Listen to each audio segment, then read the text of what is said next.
Assalamualaikum warahmatullahi wabarakatuh. Perkenalkan, nama saya Vinda Natarina, absen 15 dari kelas 12-2.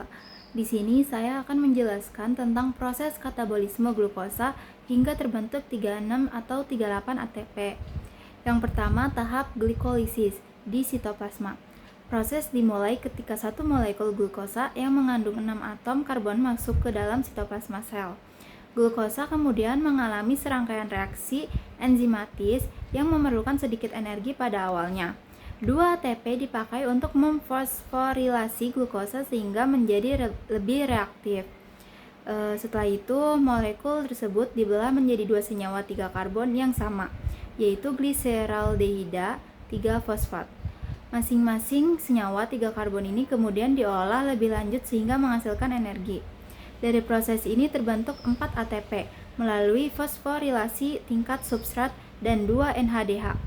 Karena sebelumnya dipakai 2 ATP, maka hasil bersih glikolisis adalah 2 ATP, 2 NADH, dan 2 asam pirufat. Tahap 2 yaitu tahap transisi deskarboksilasi oksidatif di matriks mitokondria. 2 molekul asam pirufat dari glikolisis kemudian masuk ke dalam mitokondria. Di sini masing-masing pirufat kehilangan 1 atom karbon dalam bentuk karbon dioksida. Sisa 2 karbon kemudian bergabung dengan koenzim A sehingga membentuk asetil CoA.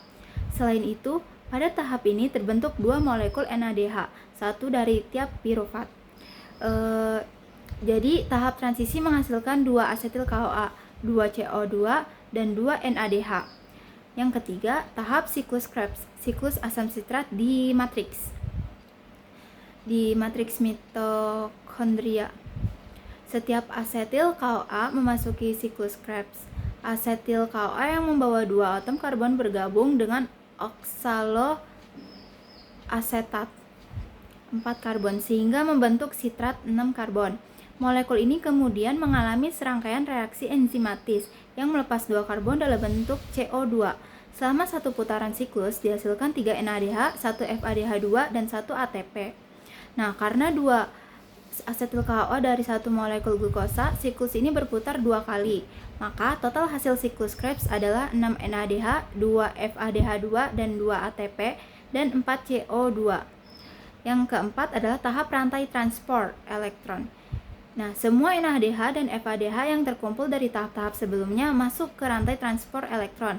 Mereka menyumbangkan elektron berenergi tinggi yang mengalir melalui kompleks protein di membran dalam mitokondria. Aliran elektron ini mendorong pompa proton H+ ke ruang antar membran, membentuk gradien elektrokimia. Proton kemudian kembali masuk ke matriks melalui enzim ATP sintase.